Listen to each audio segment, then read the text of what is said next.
Uma proteína. Sem DNA, sem RNA, sem informação genética. Apenas uma forma dobrada de maneira errada. E essa proteína conseguiu fazer o que vírus mortais não conseguiram: parar o comércio de carne de um dos países mais ricos do mundo. 4,4 milhões de vacas abatidas, 40 bilhões de dólares em perdas, décadas de bloqueios comerciais e centenas de pessoas mortas de uma forma que a medicina nunca havia visto. Prions não são vírus, não são bactérias, mas são uma das formas mais estranhas e aterrorizantes de infecção que a biologia conhece. E o que eles revelam sobre segurança alimentar, comércio global e confiança institucional vai muito além da biologia. Para entender o que aconteceu, precisamos primeiro entender o que são prions. E aqui, a biologia fica estranha. Vírus têm DNA ou RNA. Eles carregam informação genética, precisam invadir células para se reproduzir. Você pode inativá-los com calor, químicos, radiação. Bactérias são células completas. Elas se reproduzem sozinhas. Antibióticos podem matá-las. Prions são diferentes. São apenas proteínas, sem DNA, sem RNA, sem informação genética de nenhum tipo. Seu corpo produz proteínas prion normais o tempo todo. Elas existem no cérebro e têm funções regulares. O problema começa quando uma dessas proteínas prion se dobra de forma errada. Proteínas são cadeias longas de aminoácidos que precisam se dobrar em formas tridimensionais específicas para funcionar. A forma determina a função. Quando um prion se dobra incorretamente, ele adquire uma propriedade perturbadora. Ele consegue fazer com que outras proteínas prion normais ao seu redor também se dobrem incorretamente. É como um efeito dominó molecular. Um prion mal dobrado toca um prion normal. O normal se transforma em mal dobrado. Esse novo prion mal dobrado transforma outro, e outro, e outro. O resultado é acúmulo progressivo de proteínas mal dobradas no cérebro. Elas formam agregados, matam neurônios, criam buracos microscópicos no tecido cerebral. O cérebro literalmente adquire textura de esponja, por isso o nome técnico, encefalopatia espongiforme. E não existe cura, não existe tratamento. Uma vez que o processo começa, ele é sempre fatal. Prions resistem a praticamente tudo. Você pode fervê-los, você pode tratá-los com químicos fortes, você pode expô-los à radiação. Eles continuam ativos, porque não estão vivos para começar. Não há como matá-los. Essa é a biologia bizarra que causou uma das maiores crises de segurança alimentar da história. Em 1986, fazendeiros no Reino Unido começaram a notar algo estranho. Vacas previamente saudáveis desenvolviam um comportamento bizarro. Ficavam agressivas, descoordenadas, tremiam. Eventualmente, não conseguiam ficar em pé. Veterinários identificaram uma nova doença, encefalopatia espongiforme bovina, BSE na sigla em inglês. Logo ficou conhecida como doença da vaca louca. A causa foi rastreada para uma prática comum na época. Restos de animais mortos, incluindo ovelhas, eram processados em farinha de carne e osso e usados como suplemento proteico na ração do gado. Ovelhas podiam ter uma doença por prion chamada scrape. Quando suas carcaças eram processadas e dadas para vacas, os prions saltavam de espécie, e o processo de fabricação da farinha não destruía os prions. Eles resistiam ao calor, à pressão, a tudo. Em 1988, o governo britânico proibiu o uso de farinha de carne na ração, mas o dano já estava feito. Milhares de vacas já haviam sido expostas.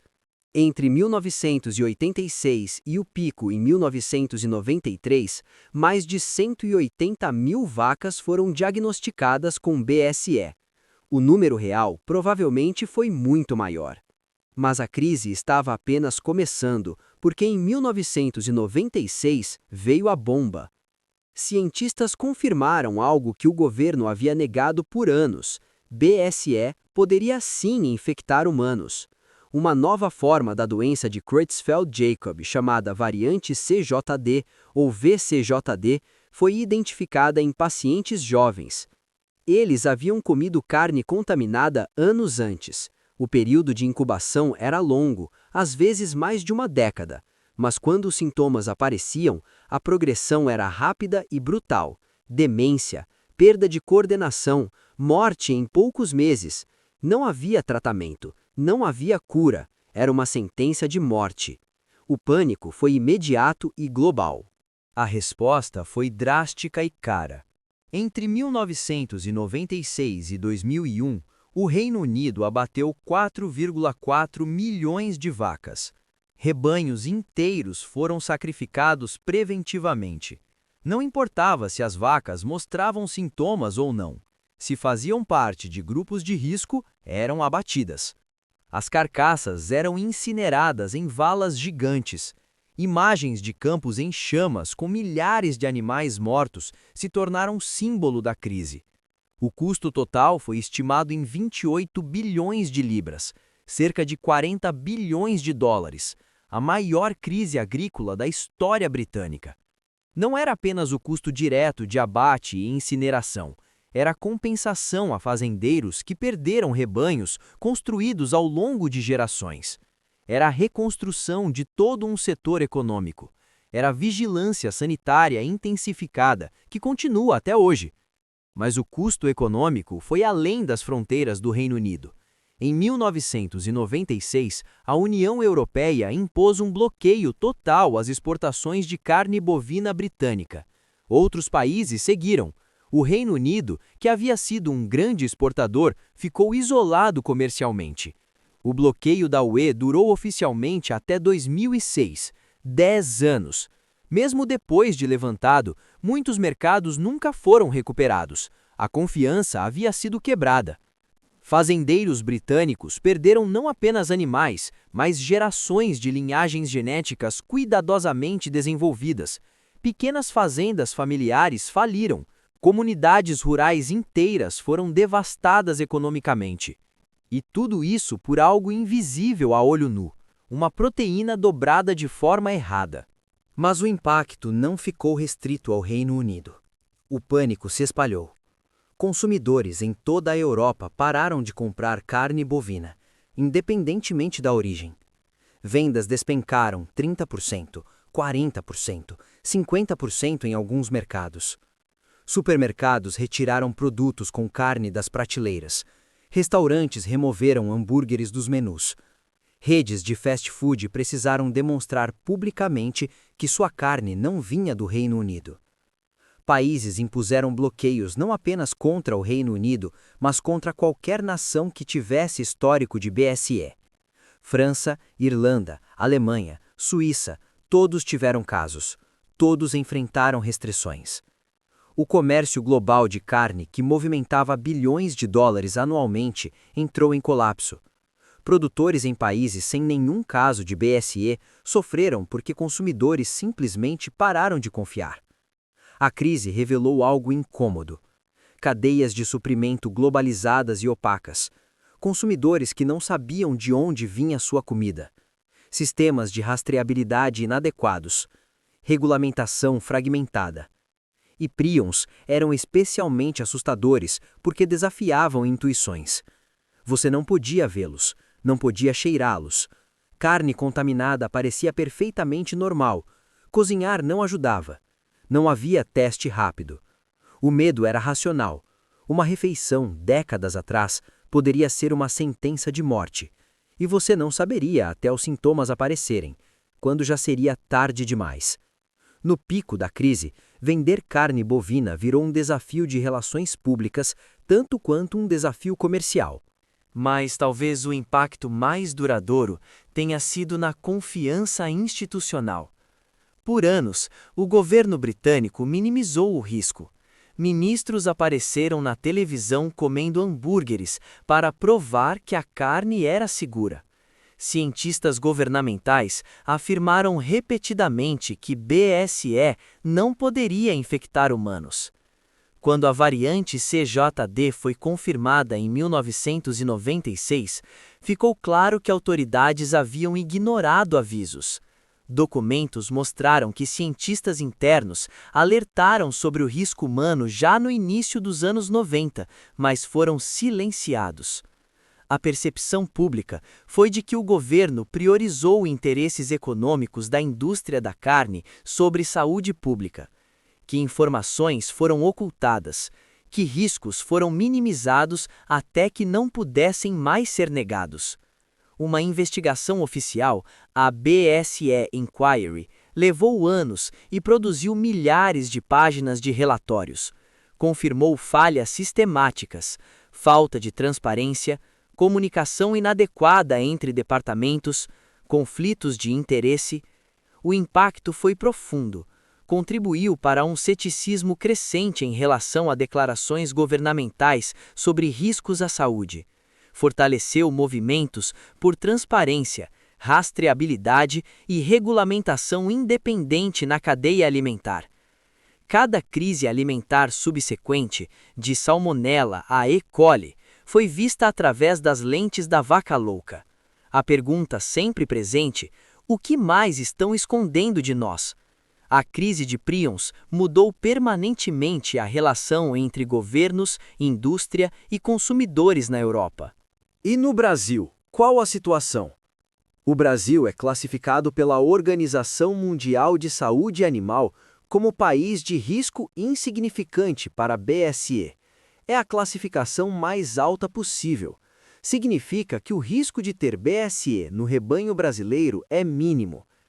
Desde 2012, foram detectados apenas 6 casos de BSE atípica.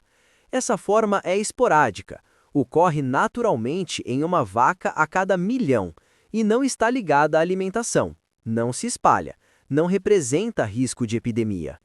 E mais importante, o Brasil nunca teve um único caso de variante CJD em humanos, 0 casos da forma que infecta pessoas. Isso não é acidente, é resultado de medidas preventivas implementadas após observar o desastre no Reino Unido. Desde 2004, o Brasil proíbe totalmente o uso de farinha de carne e osso na alimentação de ruminantes. Também proíbe que materiais de risco, como cérebro e medula espinhal, entrem na cadeia alimentar humana. O país implementou o SIS-BOV, Sistema Brasileiro de Identificação e Certificação de Origem Bovina e Bubalina. Cada animal tem rastreabilidade individual. Você pode saber exatamente de qual fazenda veio, o que comeu, seu histórico veterinário. O Ministério da Agricultura mantém vigilância ativa. Qualquer animal com sintomas neurológicos suspeitos é testado. Laboratórios de referência são certificados internacionalmente. Para a exportação, o rigor é ainda maior. Cada mercado tem requisitos específicos. Inspeção federal é obrigatória. Certificação é rastreável. O Brasil aprendeu com a tragédia alheia e implementou um dos sistemas de vigilância sanitária mais rigorosos do mundo para evitar repetir os erros que custaram 40 bilhões de dólares e milhões de animais. A história dos prions é, no fundo, uma história sobre os limites do conhecimento e os custos da negligência. Durante décadas, a biologia acreditava que infecções requeriam material genético. Prions provaram que estávamos errados. A natureza tem formas de se propagar que ainda estamos aprendendo a entender. A crise da vaca louca mostrou como práticas industriais aparentemente eficientes podem criar riscos imprevistos. Transformar carcaças de ovelhas em ração para vacas parecia fazer sentido econômico, mas ignorou uma barreira natural. Herbívoros não comem carne. Forçá-los a fazer isso abriu um caminho para algo dar errado. Também mostrou como transparência e comunicação honesta sobre riscos são cruciais. Quando governos minimizam perigos para proteger indústrias, a confiança pública é corroída e, uma vez perdida, leva décadas para reconstruir. As lições moldaram segurança biológica moderna, sistemas de rastreabilidade, vigilância ativa, proibições preventivas, mesmo quando o risco parece pequeno, separação entre regulação e interesses comerciais. Prions ainda existem, Doenças como CJD esporádica continuam ocorrendo naturalmente, afetando cerca de uma pessoa a cada milhão. Mas a forma epidêmica, a que se espalha através da cadeia alimentar, foi contida. No Reino Unido, 178 pessoas morreram de variante CJD entre 1995 e hoje.